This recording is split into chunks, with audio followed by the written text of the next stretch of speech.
नमस्कार. ग्रामगीता अध्याय 10 भाग 59. संत तुकडोजी महाराज म्हणतात, हे सगळं टाळायचं असेल तर आधी सेवाभावी लोकांना एकत्र आणावं, त्यांचीच संघटना करावी, त्यात इतरांना प्रवेश देऊच नये. त्याच्यासाठी पूर्वाभ्यास करावा लागतो, गावात हिंडावं लागतं आणि सज्जनांची निवड करावी लागते. त्याचबरोबर समान विचारधारेच्या माणसांना एकत्र आणून सेवाभावी मंडळ सुरू करावं लागतं. तुमच्या कार्याला नैतिकतेचं वजन मिळालं की तिथं ऐऱ्या-गैऱ्यांचा टिकाव लागणार नाही. जे लोक लाचलुचपत करणारे असतात, विविध मार्गांनी दबाव आणणारे असतात, जे फितुरी करणारे असतात, अशी माणसं आपोआपच दूर होतात. सेवा संघटनेचा प्रमुख मात्र अगदी चोख असला पाहिजे, तरच गावाची सर्वांगीण सुधारणा होईल. त्यावर एक श्रोता म्हणाला, ते सगळं ठीक आहे हो, पण आमच्या गावात निवडणुकीचं वारं घोंगावू लागलं आहे आणि त्यामुळं आमचा गाव भलतीकडंच भरकटत चालला आहे.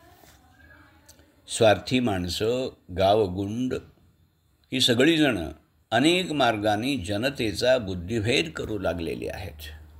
तेव्हा आम्ही काय करावं? गाव कसा सुधारावा? त्याच्या प्रश्नावर तोडगा आहे, तो ऐका.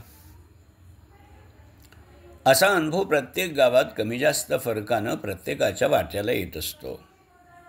मुळात निवडणुकीची प्रथाच सदोष आहे, म्हणून गावकऱ्यांना आधी त्याच्याबद्दल सजग करावं, निश्चित अशी जीवनदृष्टी द्यावी.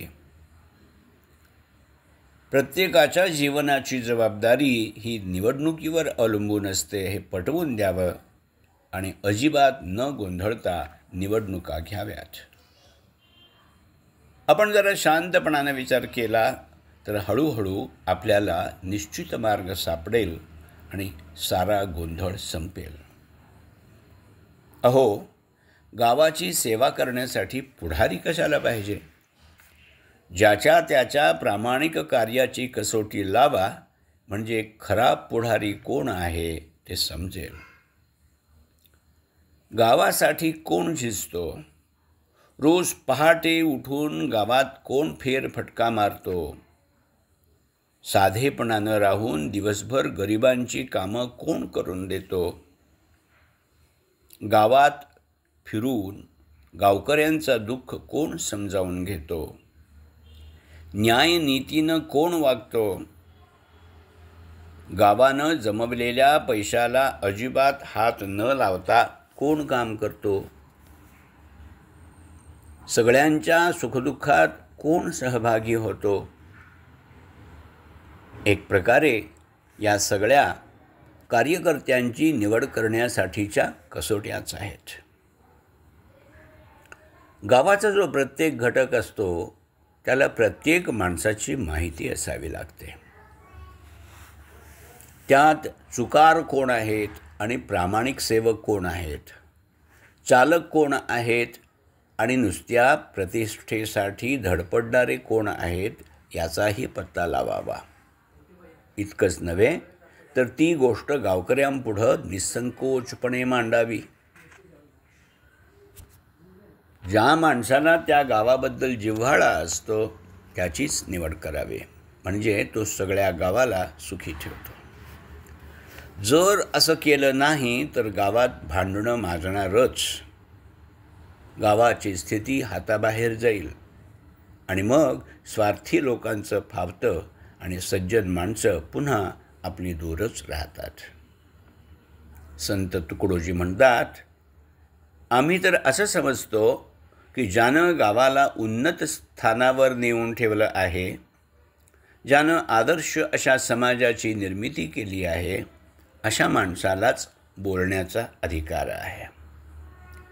एरवी भाराभार भाषणं देणारी माणसं भरपूर मिळतात आणि असा पुढारी जिथं असेल तिथल्या गावकऱ्यांनी फार डोकं बिघडवून घेऊ नये.